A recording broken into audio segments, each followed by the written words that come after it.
안녕하십니까 수험생 여러분. 자, 이중매매 저번 시간 좀 힘들지 않으셨습니까?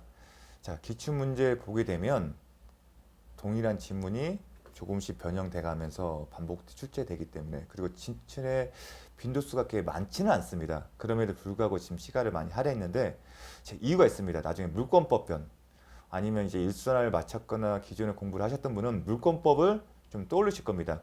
그때를 대비를 해서 제가 다시 한번 설명한 거고요. 앞으로는 물권법의 이해를 위해서는 이런 방식이 좀 더 좀 편리하지 않을까 싶어서 계속 활용을 할 겁니다.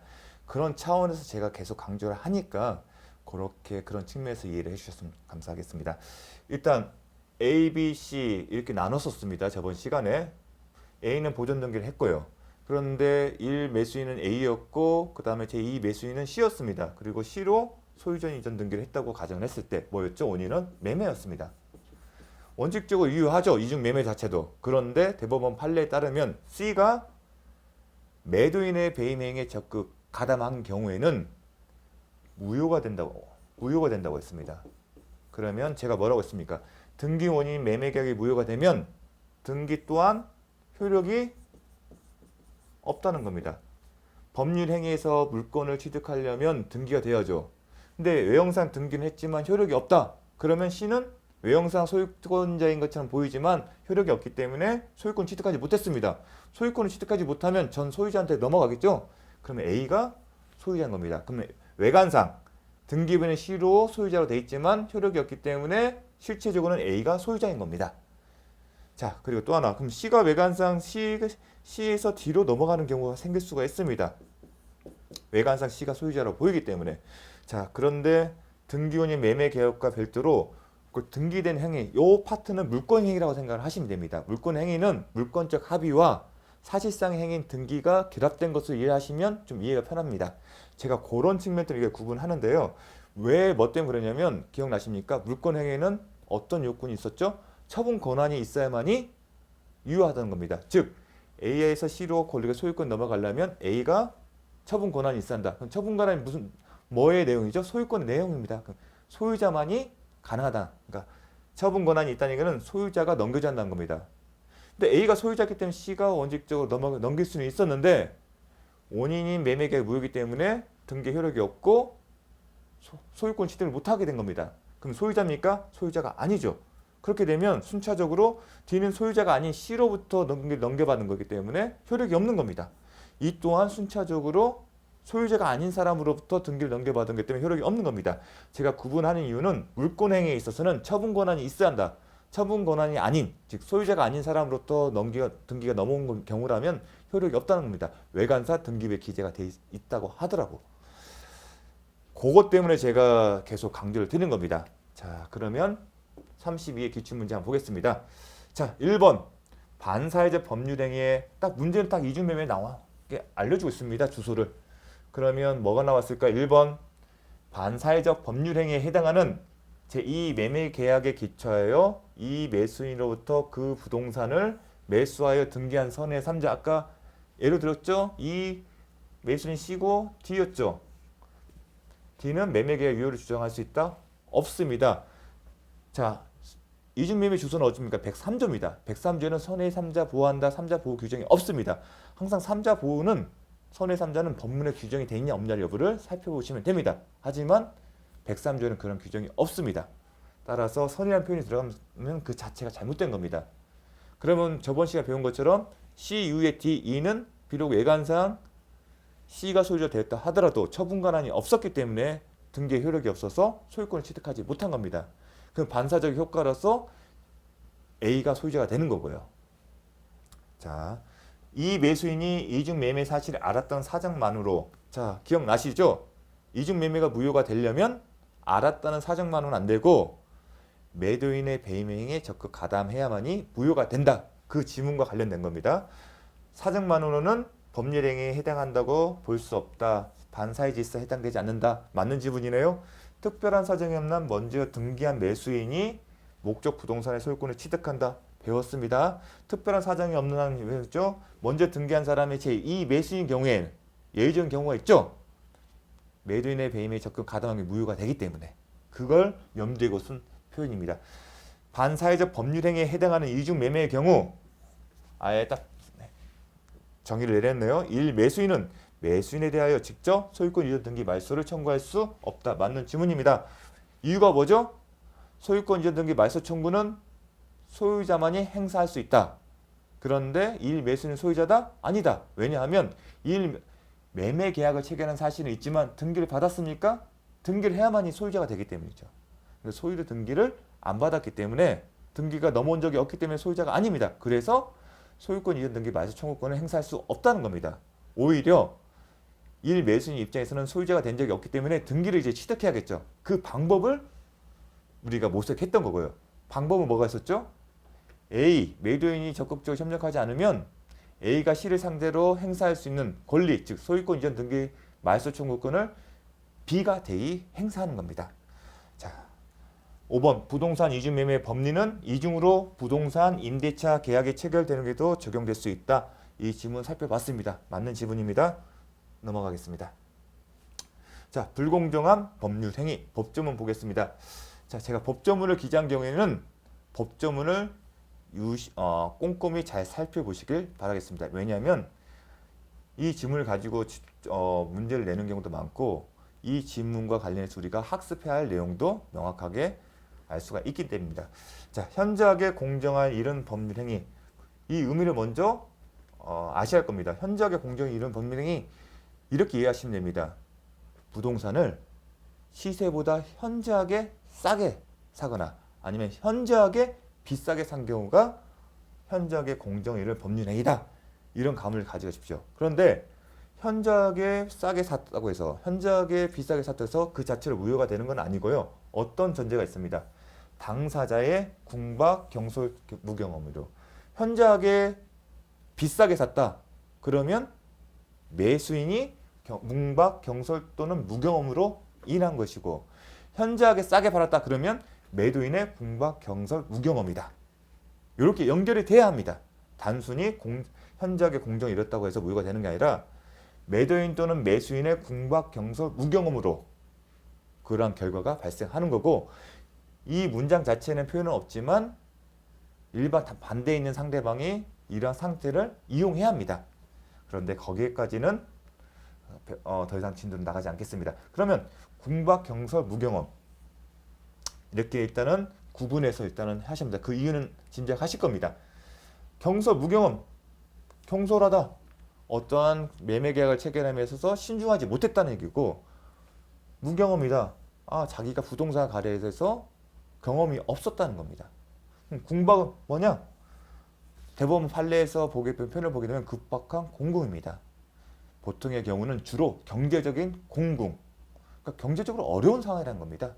근데 제가 주로라는 표현을 썼습니다. 경제적 공궁. 근데 주로로 쓰면 다른 경우도 있겠죠. 다른 경우는 심리적 정서적으로 공궁한 상태입니다. 경제적인 공궁일 때는 경제적으로 가난한 경우겠지만 정서적 심리적으로 궁박한 상태라면 자기가 어떤 누군가의 폭력이나 행사나 고문 등으로 인해서 어떤 의사결정을 할 수 없을 만큼의 나자빠진 상태로 생각하시면 됩니다. 자, 그렇게 구분하는 이유는 제가 차츰 확인이 될 겁니다.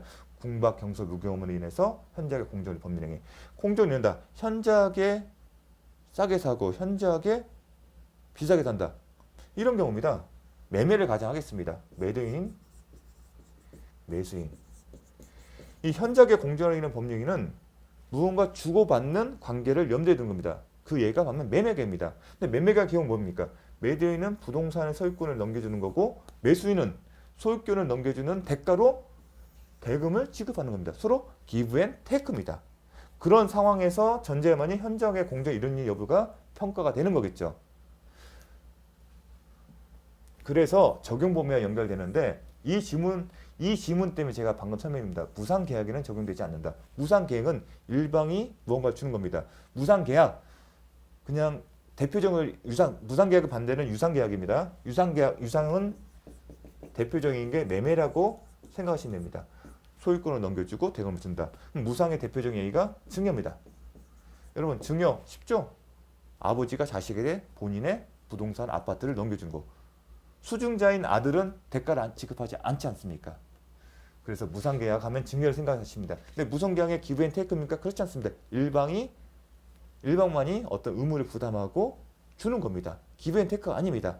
그런 경우에는 현재 공정을 잃은 법률이라는 개념을 염두에 둘 수가, 상상을 할 수가 없는 겁니다. 그래서 이런 질문이 나온 겁니다. 불공정한 법률행위에 관한 규정은 부담 없는 증여 경우에도 적용된다. 그래서 X입니다. 증여의 경우에는 적용되지 않습니다. 왜냐? 무상계약이기 때문에. 다만 부담 없는 표현을 쓴 이유는 나중에 그 문제 소지를 없애기 위해서 부담부 증여를 염두에 두고 낸 것이 아닌가 싶습니다. 왜냐하면 부담부 증여의 경우에는 부담에 대해서는 달리 해석의 여지가 있기 때문에, 그래서 부담 없는 표현을 쓴 게 아닌가 싶습니다. 자, 현재 공정을 위한 법률이라는 함은 이제 대법원 판례 내용인데요.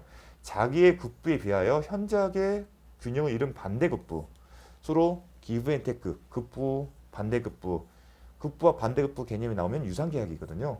기본적으로. 반대급부를 하게 하여 부당한 재산적 이익을 얻는 행위를 의미하는 것이므로 매매계약을 생각하시면 됩니다. 증여계약과 같이 아무런 대가 관계없이 일방적인 거죠. 급부, 반대급부 개념이 없지 않습니까? 당사자 일방이 상대방이 일방적인 급부라는 법령은 공정성 여부를 논의할 성질의 법률행위가 아니다. 그래서 적용범위에 관해서 기출된 적이 있습니다. 자, 경매는 불공정한 법률에 관한 규정이 적용되지 않는다. 경매 경우 낙찰가율 50%, 뭐 40%, 감정가액의 30% 나올 수 있습니다. 그러면 현저하게 공정을 잃은 법률행위의 개념에는 들어갈 수 있겠죠. 그런데 경매는 우리가 일상 당사자 사이의 매매 계약과 다른 거죠. 경매 성격이 결국은 법적 성질의 매매를 하더라도 당사자의 의사에 결정된 게 아니죠. 채무자인 매도인 소유의 부동산을 채권자가 강제 집행하는 거 아니겠습니까? 따라서 당사자의 궁박, 무경험, 경솔이라는 그 단서가 붙을 여지가 없습니다. 그래서 법률이라는 규정이 적용되지 않는 겁니다. 경매 절차에서 매각대금이 시가보다 현재 저렴하더라도 불공정한 법률행위로 그 묘를 주장할 수 없다는 지문이 출제된 바 있습니다. 이 경우는 당사자 궁박, 경솔, 무경험이 개입될 여지가 없거든요. 그리고 경매 성격상 시장 원리에 따라서 나타난 거지 않습니까? 그렇기 때문에 그 부분을 불공정한 법률은 판결할 수 없습니다. 만약 이게 규정이 적용된다고 한다면 이제는 입찰을 받다 하더라도 적은 가격, 뭐 40%, 50%의 낙찰 받았다 하더라도 완전한 소유권을 취득한 건 아니겠죠. 자, 이것도 자주 출제된 지문이기 때문에 자주 출제될 수 있기 때문에 암기를 하셨으면 좋겠습니다. 불공정한 법률의 요건편 서두에 말씀드렸습니다. 현저하게 공정을 잃은, 그리고 앞에 뭐라고 했죠? 당사자의 궁박, 경솔, 무경험. 근데 그 요건과 관련해서 궁박이는 주로 제가 뭐라고 했습니까? 경제적 원인, 경제적으로 공급은 가난하다는 얘기입니다. 그런데 주로 경제적 원인인 거고 기타 정신적, 심리적 원인에 기인할 수도 있다고 합니다. 어떤 경우냐면 고문을 당한 경우, 그 다음에 폭력을 해, 공포심, 그런 경우를 생각하시면 됩니다. 무경험은 경험이 없는 건데 요 표현이 거래 일반의 경험의 부족을 의미하는 것이지 특정 영역에서 경험 부족을 의미하는 것은 아니다. 내가 이 영역에 대한 일반적인 경험은 있지만 이러한 특정 영역에서 경험이 없다. 그런 취지가 아니라 거래 일반에 대한 경험의 부족을 의미한다는 겁니다. 이 정도는 가볍게 체크하시면 될 것 같습니다. 자, 대리인에서 법률행위가 이루어진 것. 요게 지금 시험에 출제가 잘 되죠.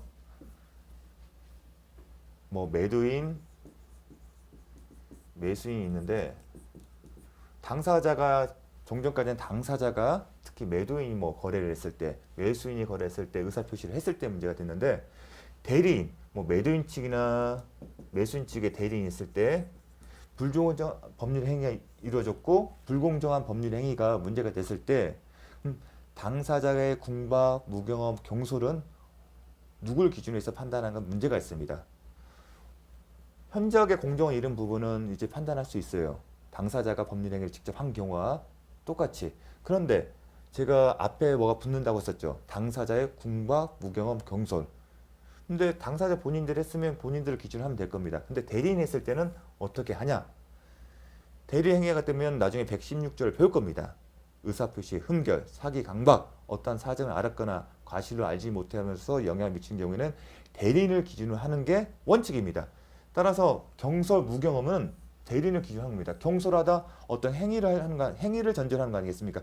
내가 경솔하게 매매 계약을 이렇게 체결했어. 현저하게 싸게 체결했어. 비싸게 체결했어. 내가 경험이 없어서 이렇게 현저하게 비싸게, 현저하게 싸게 샀어. 대리인 기준에서 판단하는 게 맞습니다. 다만 혼동의 여지가 있는 것은 궁박입니다. 궁박은 본인을 기준에서 판단하고 한답니다. 근데 궁박일 때는 본인을 기준하고 경솔 무경험일 때 대리인을 기준한다. 그 그분의 기준이 뭐냐? 궁박의 개념 때문입니다. 여러분, 내가 주로 경제적 공공인데 심리적 정서적인 공공일 때도 궁박일 때도 해당된다고 했습니다. 제가 고문을 당했다고 가정을 할게요. 고문을 해서 제가 갖고 있는 노다지 땅을 주기로 싼 가격에 팔기로 했다. 그럼 궁박 상태는 저한테 있는 겁니다. 그렇게 해서 내가 고문당해서 구치소에 있기 때문에 국가폭력을 당하기 때문에 직접 할 수가 없으니까 밖에 있는 누구한테 대리인을 지정해서 시키는 겁니다. 그 대리인은 궁박 상태에 있을 수가 없는 겁니다. 물론 대리인 자신한테 강압을 하거나 그런 별개의 개념인 것입니다. 근데 대리인한테 그런 사실이 없을 때를 가정했을 때 누굴 기준하냐? 그럼 대리인은 궁박 상태가 아니죠. 뭘 모르지 않습니까? 그냥 매도인이 시켰기 때문에, 본인이 시켰기 때문에 의사결정을 한 건데 그런 경우는 궁박이 없다고 생각하십니까? 그렇지 않습니다. 그때는 매도인, 본인을 기준으로 해서 판단한다. 그렇게 좀 이해를 하셨으면 좋겠습니다. 이 부분은 계속 어떠한 불공정한 파트가 아니라 하더라도 대리행위 파트에서 꼭 들어가는 지문 중에 하나입니다. 그래서 이 부분은 정확하게 기억을 하셨으면 좋겠고 사실 입에 붙지가 않습니다. 그래서 제가 경솔 무경험에 대한 어떤 경우를 이렇게 하다 어떤 예를 떠올리시면서 이런 상태 궁박은 이런 것을 의미하기 때문에 대리인이 그런 상태가 없으면 우리가 예상치 못한 불합리한 결과가 발생할 수 있다 이렇게 생각하시면서 예를 떠올리면서 한번 암기를 하셨으면 좋겠습니다. 그 다음에 급부와 반대급 사이 현재와 불균형이 존재하는지는 특별한 사정이 없는 법률행위 당시를 여러분 언제 현저하게 시세에 비해서 비싸다 하다는 것은 시세를 기준한 거죠. 근데 시세가 고정됐습니까? 시세는 변동의 가능성이 내포된 거 아니겠습니까? 그래서 어떤 시점에서는 현저하게 비싸지도 않을 수도 있고 어떠한 시점에서는 또 현저하게 비쌀 수 있는 어떤 변동의 가능성이 있습니다. 그걸 전제로 했을 때 어떤 기준이냐? 가장 합리인 것은 법률 행위시를 기준으로 하는 겁니다. 그 의미는 법률 행위 이후에 시세의 변동으로 해서 현저하게 싸진 것도 아니고 현저하게 비싼 것도 아니다 하더라도 영향이 없다는 겁니다. 불공정한 법률 행위는. 그런 개념입니다. 그런 걸 전제로 해서 이해를 하시면 좋겠습니다. 기출에서 이렇게 나왔습니다. 지문은 매매계약이 불공정한 법률에 해당하는지는 계약 체결 당시 법률행위 시죠. 우리 법률행위 시 매매를 가정하십시오. 그럼 매매계약 체결 시 아니겠습니까? 대금과 관련된 거 아니겠습니까? 반대급부는 개념은 매매를 먼저 생각하십시오. 현저하게 공정을 이룬다. 매매대금 아니겠습니까? 근데 매매대금은 계약서를 작성할 때 아니겠습니까? 계약서를 작성할 때가 매매계약 체결 시 아니겠습니까? 그걸 다른 표현하기는 법률행위 시 아니면 계약 체결 당시 그렇게 해서 좀 생각을 하시면 이해가 쉽지 않을까 싶습니다.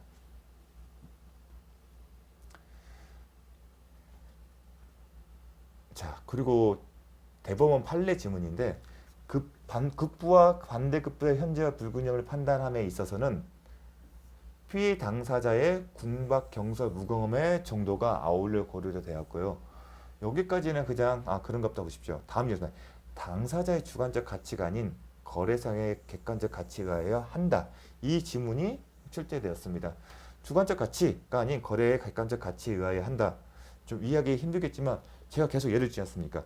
현저하게 시세보다 비싸게, 시세보다 비싸게, 시세보다 싸게. 만약 주관적 가치면 내가 비싸게 느끼면 되는 거고 내가 싸게 느끼는 겁니다.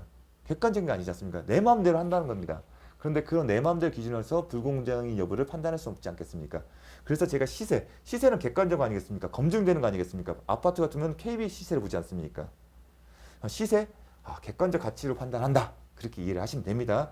그래서 제가 예를 드는 것들은 이 지문의 내용을 이야기하는 수단이기 때문에 그 예로 드는 것들을 한번 항상 연상을 해주셨으면 좋겠습니다. 기출 지문에 이렇게 나왔습니다. 급부와 반대급부의 현재와 불균형은 피의자 궁박 경솔의 정도를 고려하여 당사자의 주관적 가치. 이 지문이 틀린 거죠.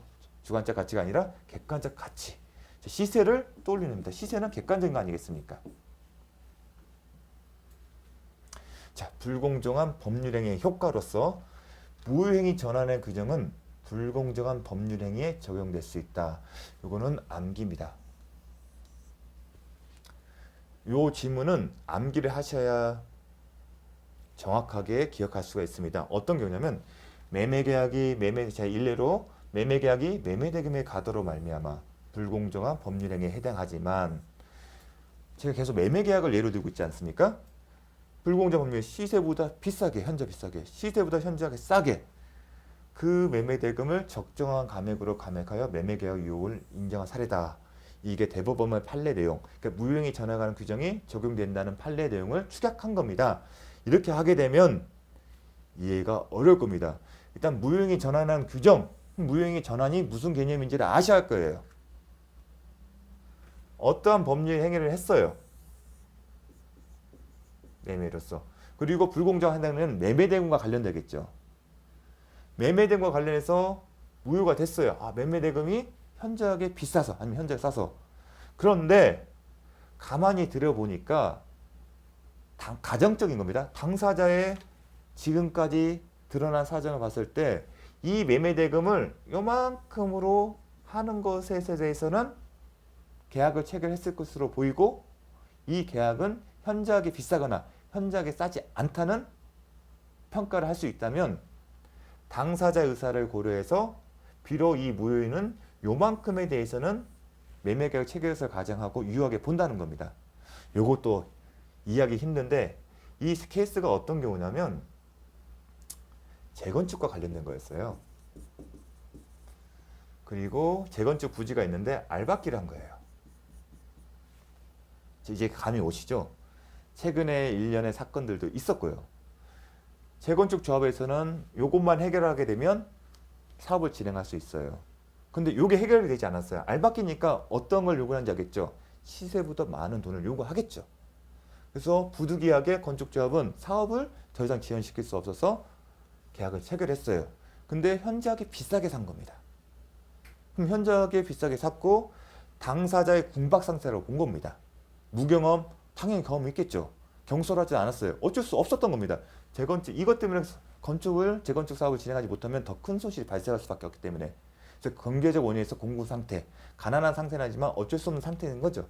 여기서는 이제 경제적 공급이면 우리 아까 제가 표현이 가난하다고 했지만 가난한 상태는 아닙니다. 그럼에도 이제 공공에 궁박한 상태인데 그런 상태이기 때문에 불공정한 법률 행위를 봤던 거예요. 그래서 이게 다툼이 돼서 갔는데 불공정한 법률 행위로서 무효를 판단하는 것 자체는 끝나면 좋겠지만 딜레마 빠진 거예요.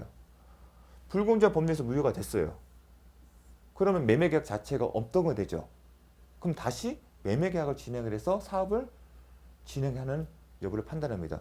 처음부터 다시 해야 돼요. 이걸 무효시키려면 이 계약 자체가 없기 때문에 계약을 다시 진행하거나 협정을 다시 시도해야 돼요. 그러면 또 시간이 걸릴 거 아니겠습니까? 그래서 그런 어떤 딜레마가 있었겠는데 그 딜레마 극복하기 방법이 뭐냐면 해결 방법이 무효행위 전환에 관한 규정이 있었어요. 왜 이 전환 규정을 적용할 수 있었냐면 이 문제를 해결하기 위해서 조정이라는 게 자체가 이루어졌습니다. 이거 무효가 될 소지가 있으니 매수인 이 가격을 적정한 금액으로 감액을 해서 하는 게 어떻겠습니까? 시세는 이만큼이니까 이 정도로 해서 결정하는 게 어떻겠습니까? 매도인도 지금 시세를 조금 더 주고 이 금액 아니지만 이 금액이 이만큼이지만 좀 서로 시세는 이만큼이고 불공정하게 이루어지는 것은 시세는 이만큼을 가정했을 때 서로 양보해서 한 요 정도 지점에서 했으면 좋지 않겠습니까? 하고 서로 조정했고 매도인 매수인 이렇게 하게 되면 서로 긍정적으로 의견을 표출한 그 정황이 있었습니다. 그래서 법원은 이러한 정황들 기출해서 그냥 불공정한 법률에서 무효로 끝나게 된다면 매수인 입장, 즉 재건축 조합의 사업 진행에 어려움이 있고 또다시 큰 손실의 발생 염려가 되기 때문에 지금까지의 진행 경과를 봤을 때 당사자는 요 정도 가격에 대해 있으면 계약을 체결할 것을 본다는 가정적인 판단한 겁니다. 실제로 당사자가 그렇게 하겠다는 의사표시는 없었습니다. 기존의 과거의 어떤 경과를 보니까 이 정도면 무효라고 내가 판단하게 되면 그게 염려돼서 요 정도에 되면 유효하게 법률행위를 체결했을 걸 보인다는 판단을 내린 겁니다. 그래서 법원은 과거의 매도인 매수인의 그런 형태를 봤을 때 이게 무효가 됐다라면 알았다라면 이 시점에서 계약에 대해서는 체결은 이 정도 가격에 대해서는 계약을 체결했을 것으로 보이고 그렇게 되면 이 부분에 대해서 인정을 하겠다는 겁니다. 그렇게 함으로써 매수인 재건축 조합이 사업을 진행할 수 있도록 도움을 주는 거죠. 결론적으로. 그래서 무효인 전환 관한 규정은 불공정 법률에 적용될 수 있다는 판례 문구가 나온 겁니다. 재건축 생각을 떠오르시면 됩니다. 제가 이 문구의 내용을 이렇게 추상적으로 하게 되면 딱 암기가 좀 힘들 것 같아서 이 사례를 들어봤습니다. 자, 그렇게 함으로써 이걸 암기하십시오. 잘 나오는 지문이고 혼동될 여지가 있습니다. 자, 불공정한 법률행위 마치겠습니다. 감사합니다.